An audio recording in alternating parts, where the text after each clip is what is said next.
Pues estuve platicando con algunas personas y recientemente, la semana pasada, también con otro grupo y diferente tipo de personas. Y tanto unos como otros se sentían profundamente orgullosos de sus instituciones, de sus organizaciones. Decían, nosotros somos 500 millones, nosotros somos... Y decía, los mejor organizados del mundo, y nosotros somos, y nuestros líderes, y nuestras ceremonias. Bueno, he visto a través de la televisión algunas celebraciones en Roma en donde la pompa, el lujo, el oro, y los inciensos y todo eso, y las personas se sienten profundamente orgullosas de sus peregrinaciones. Aquí han venido, aquí se han parado enfrente de este templo con los reliquias de Juan Pablo II a gritar consignas contra nosotros. Se sienten orgullosos. ¿Y nosotros de quién nos sentimos orgullosos? Nosotros a quién somos leales, porque Juan el Bautista, él era leal, fiel con el Señor Jesucristo. Llegaron sus discípulos y le dijeron, ya no eres nadie, porque todos están yendo tras Jesús. Y Juan dice, es necesario que Él crezca y que yo mengüe. Es necesario que Cristo sea dignificado, sea afamado, sea honrado, sea adorado, sea obedecido, sea servido, sea amado. Porque entonces estará cumpliendo el plan perfecto de Dios de redimir a los pecadores. Porque entonces Cristo estará cumpliendo la misión por la cual vino a la tierra. Él siendo Dios, tomó cuerpo humano y está mediando, está de intermediario, comprendiendo el 100% de la naturaleza divina porque Él es Dios, y comprendiendo el 100% de la naturaleza humana porque Él es hombre 100%. Es el único mediador, es el mediador perfecto entre Dios y los hombres. No hay otro. Es importante para los hombres que Cristo crezca para que comprendan que Él es digno de exaltación. Pero sobre todo es necesario para mí, Juan el Bautista, que Cristo crezca y que yo mengüe, que pueda pisotear mi egoísmo, que pueda pisotear mi yo, mis preferencias, mis sentimientos, mis planes, mi orgullo, mi jactancia, mi presunción. Es necesario que Cristo crezca y que yo mengüe. Esa es la lealtad, esa es la fidelidad de Juan el Bautista, quien es nuestro ejemplo. Y así que deberemos plantearnos una pregunta: ¿qué tan leales somos con Cristo? ¿Qué tan fieles somos con Cristo? ¿Nuestra fidelidad, nuestra lealtad a Cristo ha aumentado a partir de que lo hemos conocido? Bueno, por eso me parece tan extraordinario este texto, tan precioso, tan profundo. Dios, el Espíritu Santo, nos está enviando un mensaje y espero que quede grabado dentro de nuestras conciencias. Le he puesto a esta sección como título, Nuestra lealtad con el Hijo de Dios. Nuestra lealtad con el Hijo de Dios. Y como ustedes pueden encontrar o identificar, entre Juan capítulo 3, versículo 22 al 36, vamos a identificar tres secciones. La primera sección es una discusión sobre la purificación. La purificación. La segunda sección es el gozo cumplido de Juan. El gozo cumplido de Juan. Y la tercera sección es la autoridad de Cristo. La autoridad de Cristo. Hoy estudiaremos las dos primeras secciones. Y observaremos que la grandeza del ministerio de Juan no fue cuántos lo seguían, sino que la grandeza del ministerio de Juan fue cuántos seguían a Cristo gracias a su servicio, gracias a su trabajo, gracias a su vida. Porque Él es un modelo y un ejemplo a seguir. Estudiamos entonces de los versículos 22 al 25 discusión sobre la purificación. Discusión sobre la purificación. Dice Juan capítulo 3, versículo 22. Después de esto, hagamos pausa.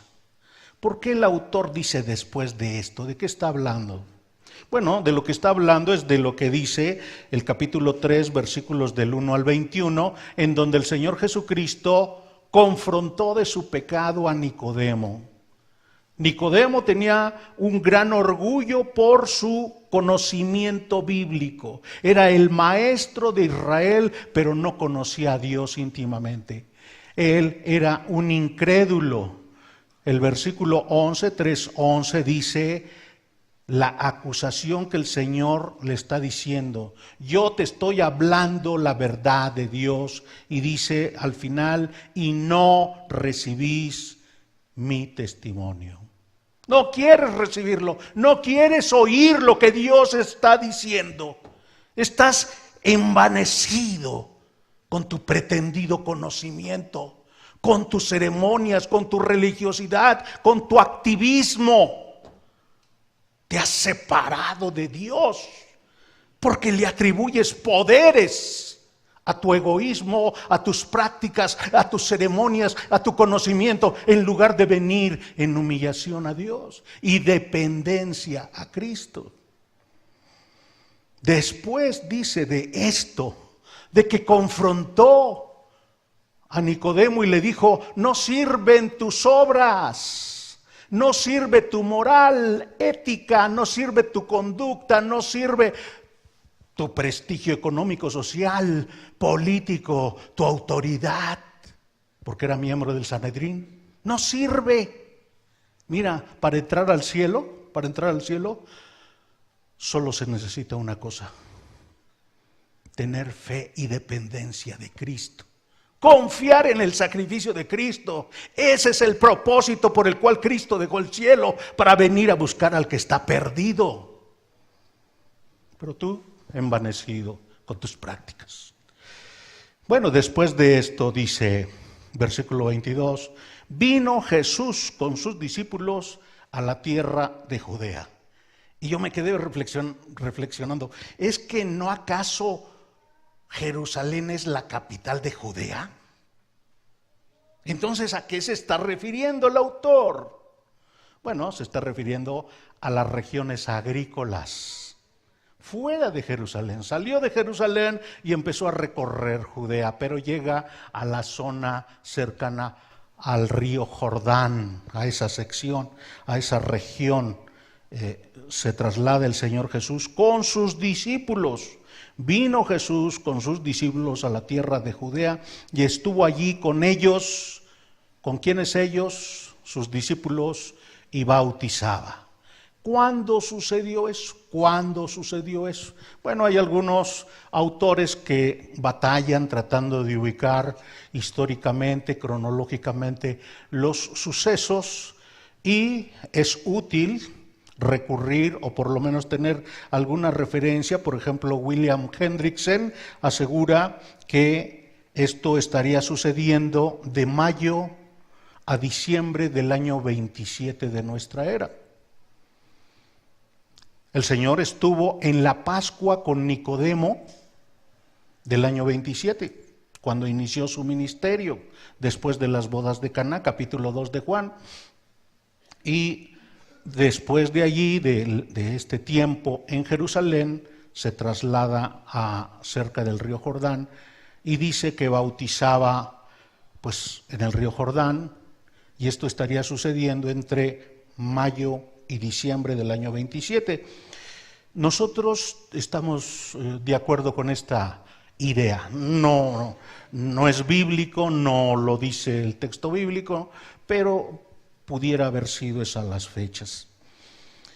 Y como estamos entendiendo, está hablando de un tema, el bautismo, el bautismo. A continuación, versículo 23 dice, Juan bautizaba también. ¿En dónde bautizaba Juan? En Enón, junto a Salim, porque había allí muchas aguas y venían y eran bautizados. Sigue hablando del bautismo y la región en donde se localiza Enón y Salim no se conoce. No se sabe dónde es. Se trata de identificar algunas poblaciones cercanas, por ejemplo a Escitópolis, ahí se supone que era cerca, como a 12 kilómetros, una región, 400 metros cuadrados, en donde hay 7 arroyos, 7 manantiales en donde está brotando el agua y en donde había mucha agua en esa zona, y parece que Juan estaba aprovechando esa fuente para estar bautizando. Es interesante que esta región, podríamos decir, está en medio de 4 regiones, de Perea, de Judea, de Samaria y de Galilea. Entonces, como que vendría a ser un lugar estratégico para que vinieran de poblaciones de todas estas regiones y estuvieran allí bautizándose. Al estar investigando sobre cuál es el lugar exacto donde el Señor Jesús fue bautizado y donde Juan el Bautista estuvo bautizando, he encontrado diferentes lugares entre el mar de Galilea, que está al norte, y el mar Muerto, que está en la parte sur, y hay por lo menos 4 lugares en donde se entiende que pudo haber estado bautizando Juan. Y esto es comprensible porque pienso que como un predicador que está llamando a las personas al arrepentimiento, pues busca las poblaciones cercanas para predicar y por allí cerca bautizarlos y que no tengan que estar recorriendo cientos de kilómetros. Así que Juan está practicando algo diferente, es muy importante esto, es algo diferente a la práctica judía, que es lo que vamos a encontrar a continuación. Aquí hay una aclaración, dice el versículo 24, porque Juan no había sido aún encarcelado. Si nosotros leemos el Evangelio de Lucas y el Evangelio de Mateo, nos da la impresión que después de que el Señor Jesucristo fue bautizado, se fue al desierto, dice Mateo 4 y Lucas 4, se fue al desierto, fue tentado durante 40 días y regresa a su ministerio. Y según estos evangelios pareciera como que Juan ya fue encarcelado. Pero el autor de este evangelio dice que no, que hubo un periodo de tiempo en que el Señor Jesucristo empezó a predicar y Juan el Bautista al mismo tiempo estaba predicando entre mayo y diciembre del año 27. Entonces es muy útil esta aclaración porque Juan está escribiendo su evangelio más o menos en el año 85 de nuestra era y Mateo nosotros calculamos se habrá escrito en el año 50 y Lucas probablemente en el año 61-62. Entonces Juan ya conocía estos evangelios. El de Marcos probablemente también en el año 60-62. Así que Juan ya conocía estos libros y lo que está haciendo es abriendo un poquito más los detalles de la obra del Señor Jesucristo.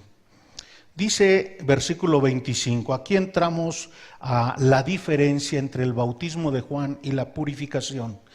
Entonces hubo discusión. Esta palabra discutir significa que unos argumentan en una postura y otros argumentan en otra postura. Entonces, en el texto original no dice los judíos, dice un judío. Y en base a lo que nosotros hemos estado estudiando de Juan, cuando dice judíos se está refiriendo al liderazgo de la nación de Israel. Por lo tanto, pudiera ser un fariseo, un saduceo, pero yo pienso que más bien habrá sido un miembro del Sanedrín, probablemente fariseo, que viene a discutir con los discípulos de Juan y les dice: ustedes están mal. Ustedes están mal. ¿Por qué están siguiendo a Juan? Miren, revisemos rápidamente así. Libro de Levítico. Busquemos la palabra purificación. Dios estableció en Levítico por medio de Moisés que la manera para purificarnos es a través del sacrificio de becerros, de chivos, de corderos, de palominos. Otra manera de purificarnos es el holocausto, quemar todo eso y con la ceniza. Otra manera de purificarnos es con el agua. Y si acaso no fuera suficiente el libro de Levítico, que es el libro de la ley, tenemos el libro de Números. Bueno, hasta Éxodo habla. La manera como Dios estableció para purificar es fuego, ceniza, animales, sangre, agua. Los judíos no recibimos la orden de ser bautizados. Los judíos bautizaban a los prosélitos, o sea, a los paganos que creían en los principios judíos. Pero Juan estaba estableciendo un bautismo. ¿Por qué? Entonces estuvieron discutiendo. Y dice el texto, ¿verdad?, que este judío estaba defendiendo la práctica de la purificación. Este judío no alcanzaba a comprender que Dios estaba cumpliendo sus promesas del Antiguo Testamento y que Juan el Bautista era el último profeta del Antiguo Testamento y era el profeta de la transición del Antiguo Testamento hacia el Nuevo Testamento. Cristo, que es Dios encarnado, venía a cumplir el nuevo pacto y al cumplir el nuevo pacto dejaba sin poder pacto antiguo, se convertía el pacto mosaico en pacto antiguo, porque tenía que desaparecer, porque todos los sacrificios, holocaustos, rituales, ceremonias eran una sombra del sacrificio de Cristo. Entonces, el nuevo pacto que viene a cumplir el Señor Jesucristo, como ya lo estudiamos, fue profetizado por Jeremías en el capítulo 31, versículo 31 al 34, y en Ezequiel capítulo 36, versículos del 24 al 28. Dios iba a transformar el corazón de piedra por uno de carne e iba a grabar su palabra en el interior de las personas. Y Dios iba a perdonar todos los pecados. Y Dios iba a adoptar ahora sí un corazón, el corazón de los hombres que confiaran en Él. Y esto era el establecimiento del nuevo pacto. El libro de Hebreos, búsquelo por favor, el libro de Hebreos utiliza referencias de Jeremías y de Ezequiel, resume estas enseñanzas y nos informa que el nuevo pacto es un pacto personal, no es nacional.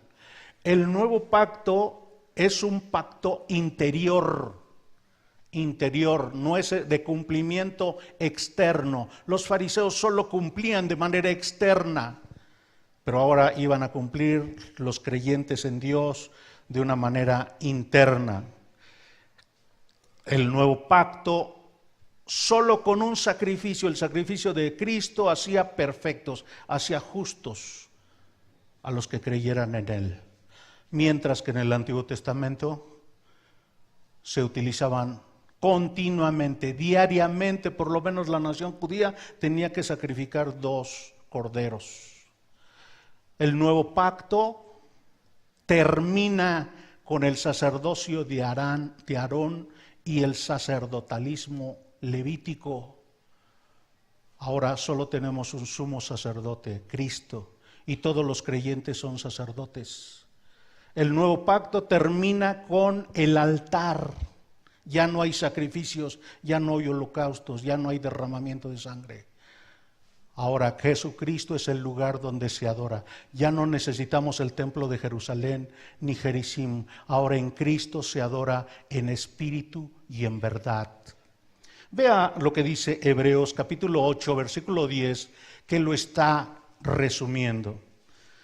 Por lo cual, qué importante es esto. Por lo cual, el autor está resumiendo lo que ya enseñó en los primeros capítulos. Jesucristo es superior a los ángeles, Jesucristo es adorado por Dios, Jesucristo es sumo sacerdote. Hebreos 8:10, por lo cual este es el pacto que haré con la casa de Israel.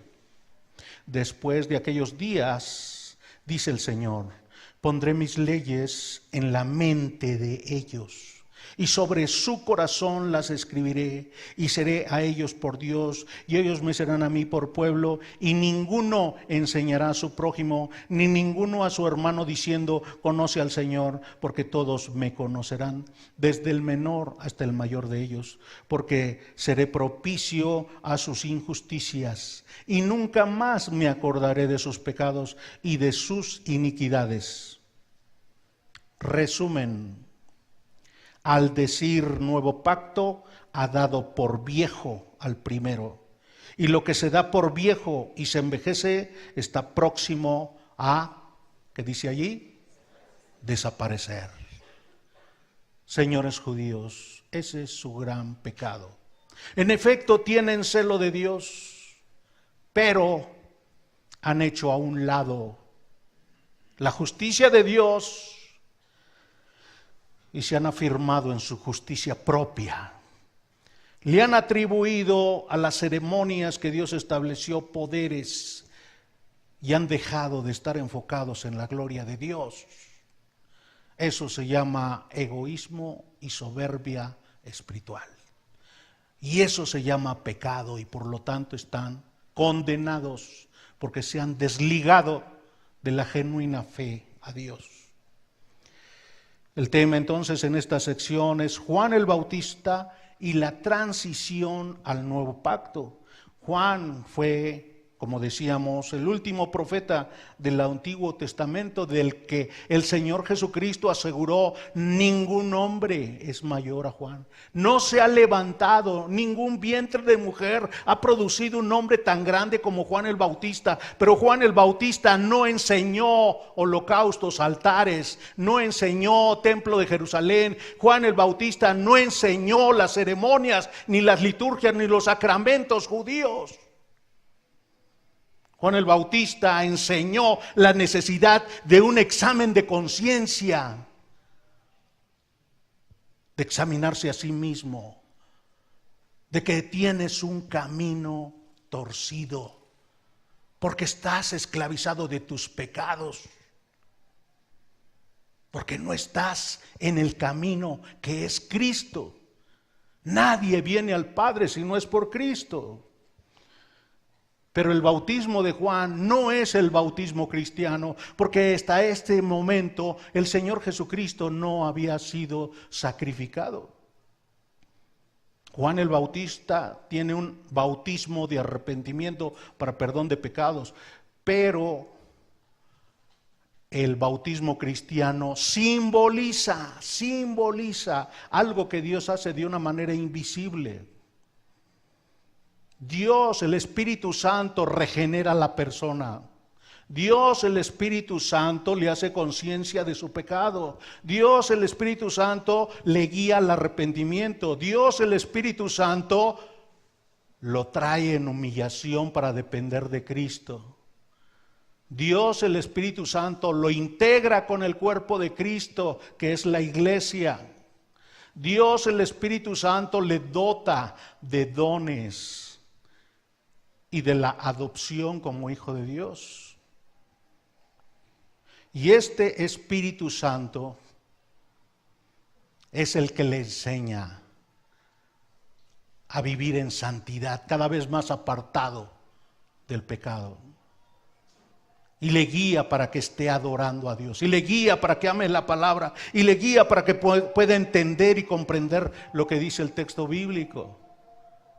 El ministerio del Espíritu Santo en el nuevo pacto es diferente al pacto antiguo. Y esta transformación invisible que Dios hace en el ser humano, que se convierte en morada del Espíritu Santo, sellado por el Espíritu Santo, bautizado por el Espíritu Santo, es simbolizado en el bautismo en agua, porque se bautiza en el nombre del Padre, del Hijo y del Espíritu Santo, reconociendo su unidad con Cristo, porque tiene que morir, ser sepultado y resucitar para nueva vida. Romanos capítulo 6. Entonces Dios une al pecador que cree en Cristo, en su muerte, en sepultura y resurrección. Esto es algo espiritual e invisible que solo Dios puede hacer. No lo hace en ninguna oración, no lo hace en ningún llanto, no lo hace en ningún arrodillarse, no lo hace en ningún canto, no lo hace en ninguna experiencia paranormal. No, es Dios quien lo hace. Y estamos observando a Juan. Él tiene muy claro, es importante su ministerio. Es importante lo que él está haciendo. Está predicando, está hablando a la gente. Y dice el texto, todo Judea salía tras Juan para ser bautizado. Pero ¿acaso Juan se envaneció?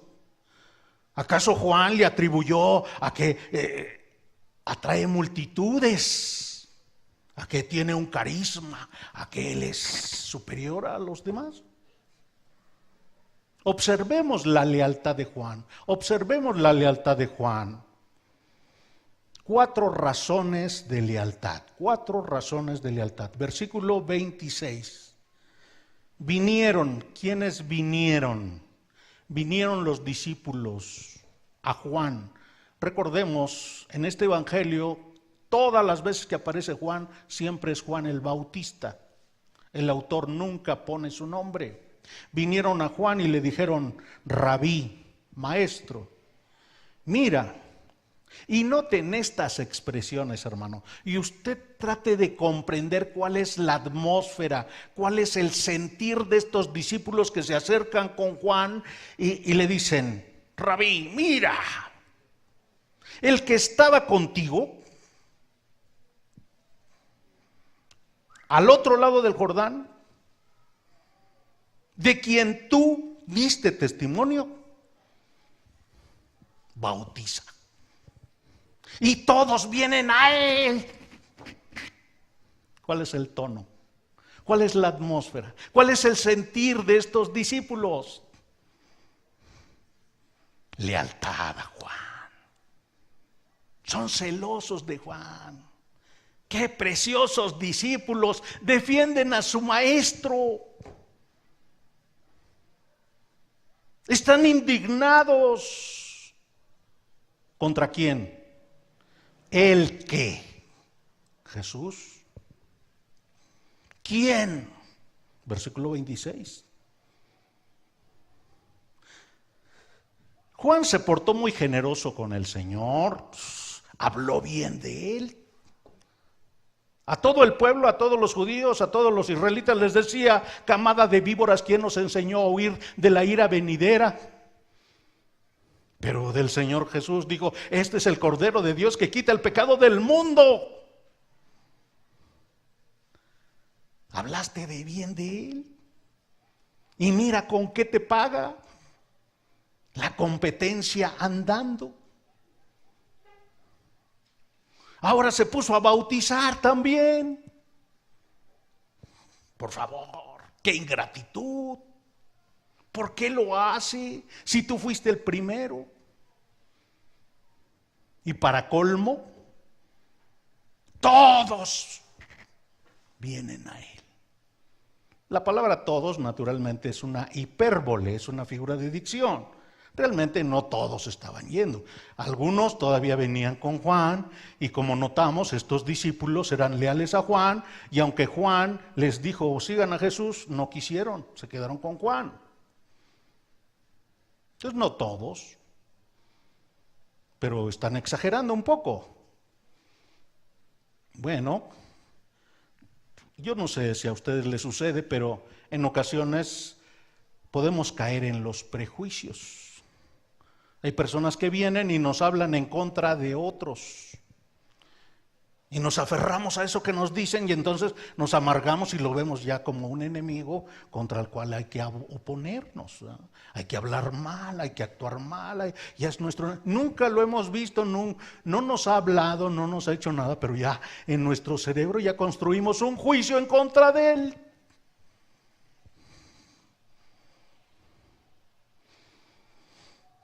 Bueno, realmente hoy hay envidias dentro de cristianos, dentro de iglesias. Hay murmuración, hay chisme.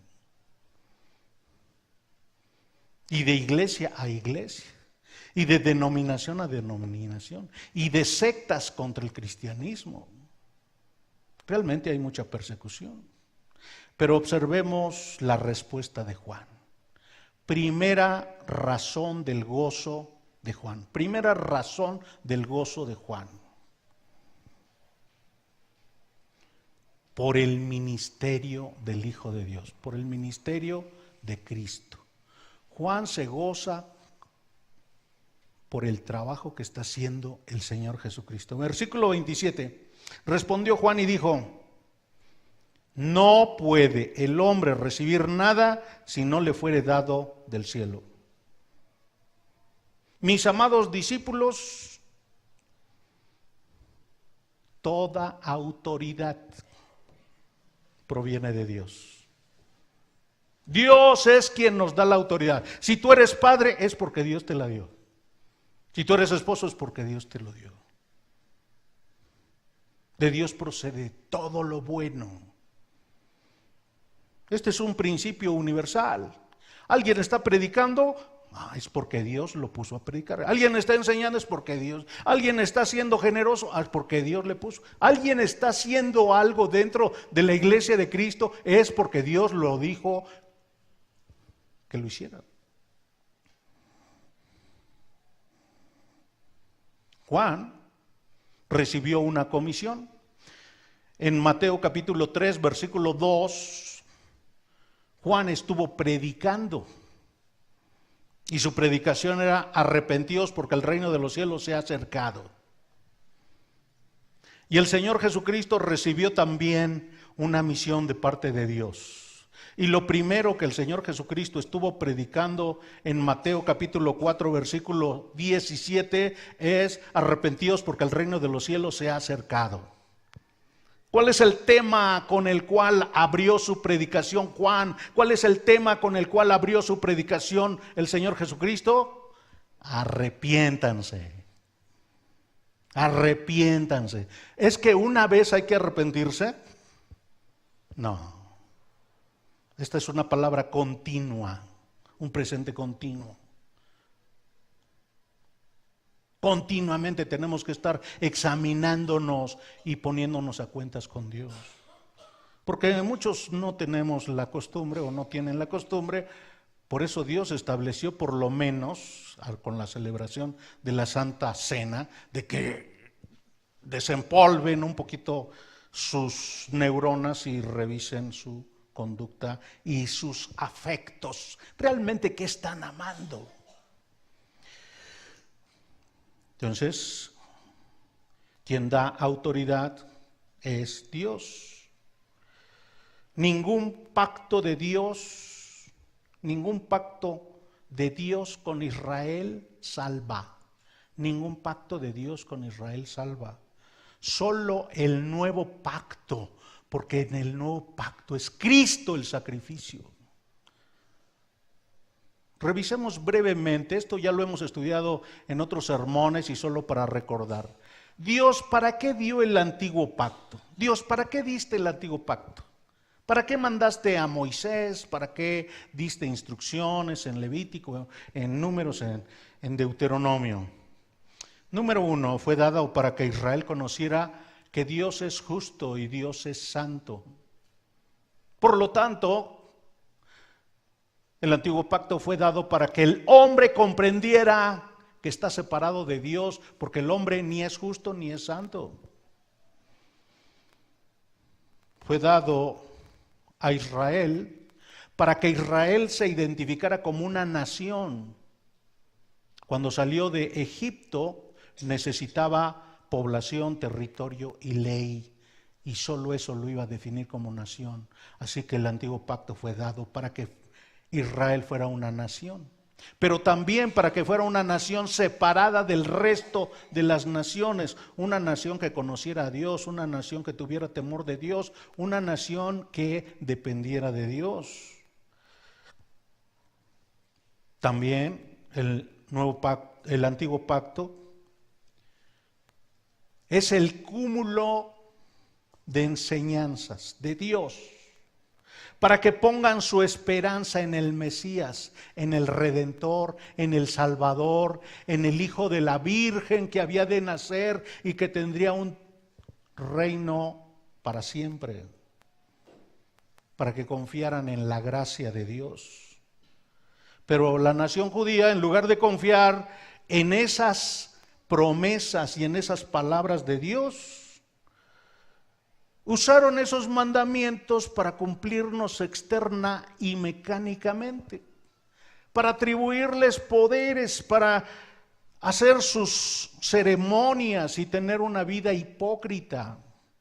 Ese fue el título que el Señor Jesucristo le puso a los religiosos de su tiempo: hipócritas, sepulcros blanqueados, guías ciegos.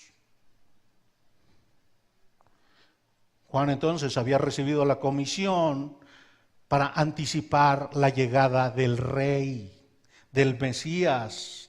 Por eso llamaba a la multitud: examínense qué pecados los están esclavizando, renuncien a ellos. Juan predicó que el reino de los cielos se había acercado.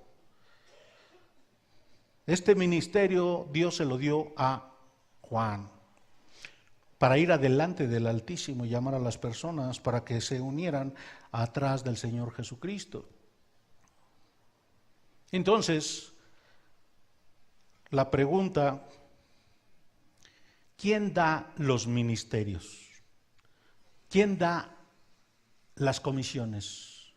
¿Quién da los dones? ¿Quién da las habilidades? La persona no se lo produce a sí mismo, es Dios. Dios es el único que da todo don perfecto. Dice así Santiago: toda dádiva buena y todo don perfecto desciende de lo alto, del Padre de las luces. Santiago 1:14. Dios a usted le dio dones y habilidades. ¿Para qué? ¿Para que presuma y se sienta así superior a sus hermanos? Le dio capacidades intelectuales. ¿Para qué? Hermano, es para que sirva sin jactarse, con humildad, para que predique el evangelio a los perdidos. El Señor Jesucristo vino a eso. Su misión fue evangelizar al mundo. Y esa es la tarea que tiene la iglesia de Cristo, que es el cuerpo de Cristo. Si usted pertenece a Cristo, si usted tiene un ministerio dentro de la iglesia, siéntase confiado y agradecido, porque fue Dios quien se lo dio. Dios es fiel y nos lo está demostrando, y eso nos debe llenar de gozo. Así como Juan fue enviado por Dios, así como Jesús fue enviado por Dios, usted es enviado por Dios. Porque Dios no se lo ha llevado al cielo si usted ya tiene entrada al reino de los cielos. Porque tiene que estar cumpliendo la tarea que Dios le establece aquí en la tierra. El apóstol San Juan aseguró esto, de manera que teniendo diferentes dones según la gracia que nos es dada, si el de profecía úsese conforme a la medida de la fe, o si de servicio en servir, o el que enseña en la enseñanza, el que exhorta en la exhortación, el que reparte con liberalidad, el que preside con solicitud, el que hace misericordia con alegría. Todos los cristianos han sido salvados para servir. Son llamados a la salvación y son llamados a servir. Romanos capítulo 12, versículos del 6 al 8. Pero muchos cristianos van a tener que sufrir por Cristo, por la causa de Cristo. El apóstol le dijo a los filipenses: os es concedido a causa de Cristo no solo que creáis en Él, sino que también padezcáis por Él. Tal vez en su familia no le van a aplaudir por estar leyendo la Biblia, por estar obedeciendo a Dios, por no emborracharse, por no estar cometiendo pecados. Y va a ser hostilizado. Pero eso es por la causa de Cristo. Eso nos afirma. Todos los hombres estamos sujetos a la soberana voluntad de Dios. Aún los incrédulos que son desobedientes, nadie se escapa. Entonces, en primer lugar, Juan siente mucho gozo por el ministerio del Hijo de Dios, pero también porque Juan es mensajero del Hijo de Dios. Juan es mensajero del Hijo de Dios. Versículo 28. Juan está hablando con sus discípulos y les dice: vosotros mismos me sois testigos. ¿Qué fue lo que enseñé? ¿Qué fue lo que dije? Y les repite: yo no soy el Cristo. Yo no soy el Cristo. Yo no soy el Mesías. Yo no soy el Redentor. Yo no soy el que va a salvar al mundo. Sino que soy, y aquí está la palabra importante, enviado delante de Él. La palabra enviado en griego es la palabra apostelo, de donde se traduce apóstol, que significa mandado, enviado. Juan fue enviado por Dios. En Juan capítulo 1, versículo 6, nosotros ya estudiamos lo que dice el texto. Hubo un hombre enviado de Dios, el cual se llamaba Juan. Entonces Juan dice: yo no soy el que debe ocupar el primer lugar, yo no soy la estrella de la mañana, yo no soy la cereza del pastel, yo soy un enviado. Yo soy el heraldo, yo soy el que viene por delante avisando: prepárense, viene el rey. Realmente el papá de Juan, cuando nació Juan, su papá dejó de estar mudo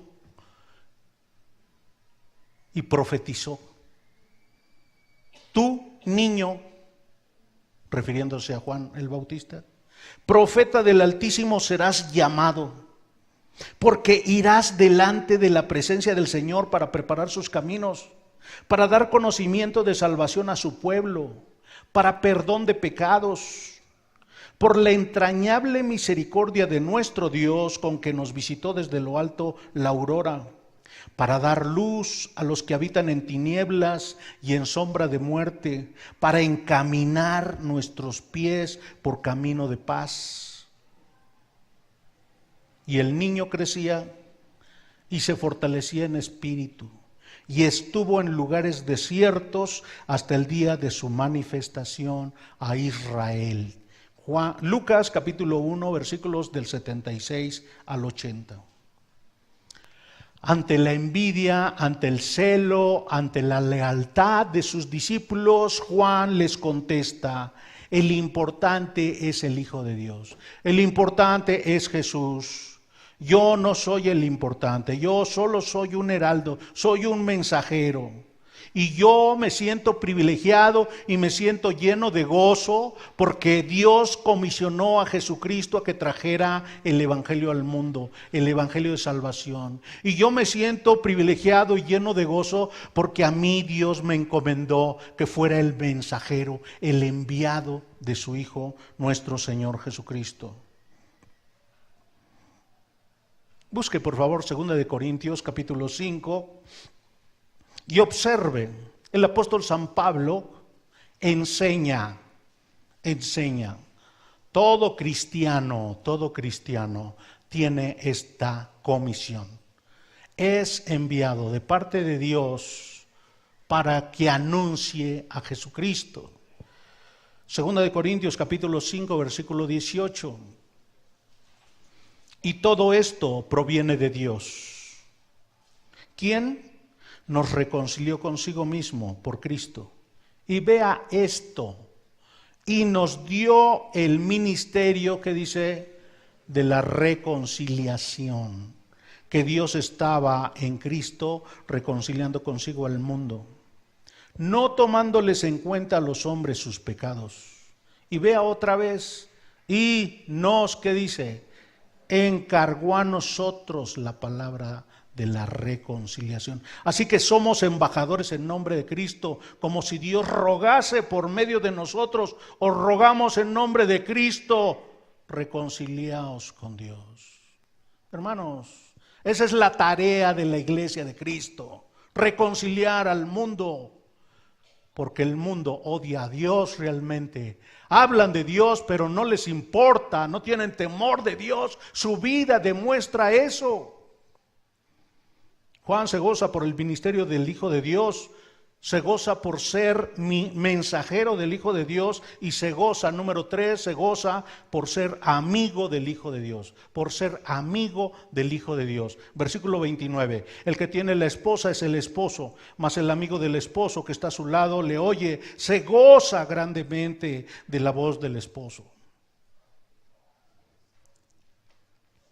Juan utiliza aquí una boda. En la nación de Israel, cuando había una boda, el personaje importante, ¿quién era? El novio. Y el segundo en importancia, la novia. Y el tercero en importancia, el amigo. El amigo. El amigo era el responsable de organizar la fiesta, de preparar, la confianza es el brazo derecho del novio. El amigo era el que tomaba a la novia y se la entregaba al novio. Pero había una regla. Si por alguna circunstancia el novio decía, ¿sabes qué? Lo pensé bien, a la última hora me arrepiento, ya no te quiero. La regla era, el amigo nunca, en ninguna forma, podía relacionarse con la novia. No se podía casar con esa novia. Era la lealtad que le tenía al amigo, que era el novio. Así que Juan lo que está diciendo, el que tiene la esposa es el esposo. Y me siento totalmente feliz. Mas el amigo del esposo está a su lado, está acompañándolo. Juan está cerca de Cristo. Juan es compañero de Jesús. Realmente eran primos. Realmente cuando Juan estaba en el vientre de su madre Elizabeth, el Señor Jesús llegó en el vientre de María.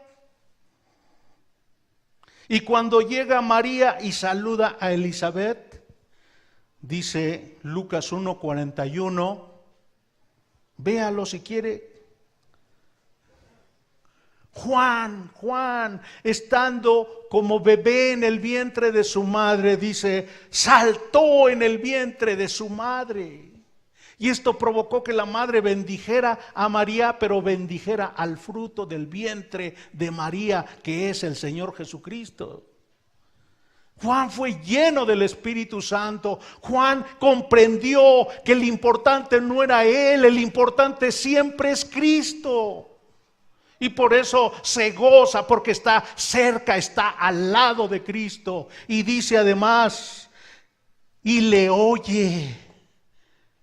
Juan el Bautista escuchó la voz del Señor Jesús, escuchó sus predicaciones, supo de su sabiduría, de su ternura, de su compasión, de su amor por los perdidos, supo de su sacrificio en la cruz.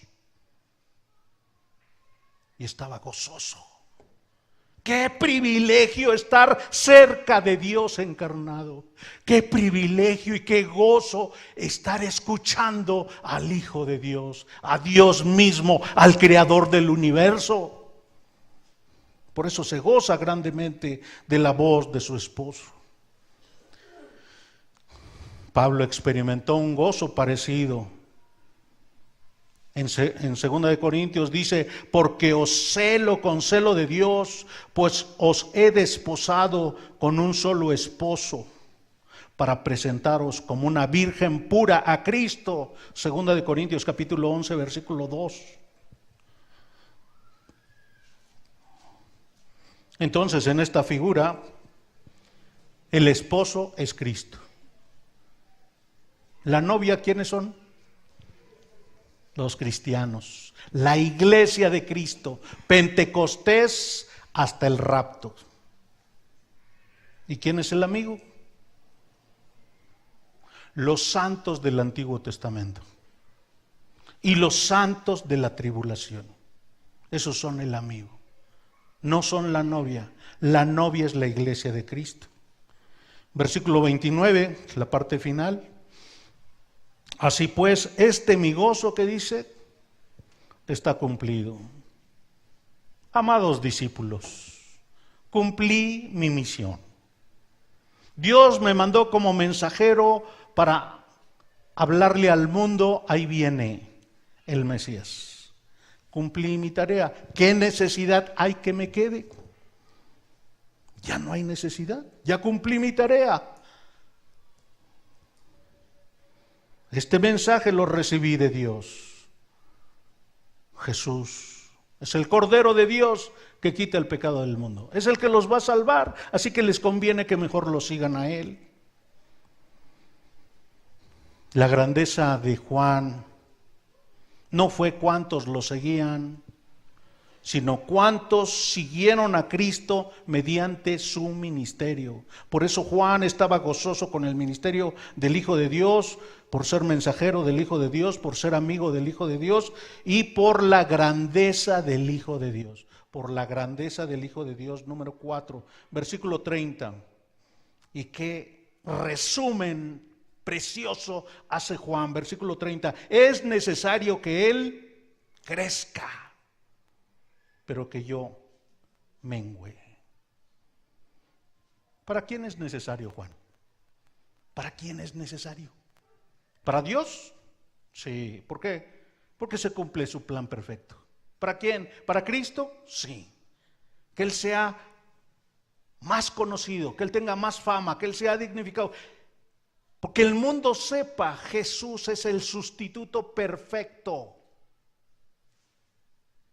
Sí, es necesario para Dios, es necesario para Cristo, es necesario para los pecadores. Sí, que Cristo crezca, que se sepa quién es. Él es el majestuoso, Él es el grande, Él es el infinito, Él es eterno, Él es el indescriptible, Él es el inmutable. Que Cristo crezca a los ojos, a la conciencia del mundo. Pero también y principalmente es necesario que Cristo crezca dentro de mí, dentro de mí. Que yo sea humillado, que yo sea pisado, que mi yo, mi egoísmo, mi orgullo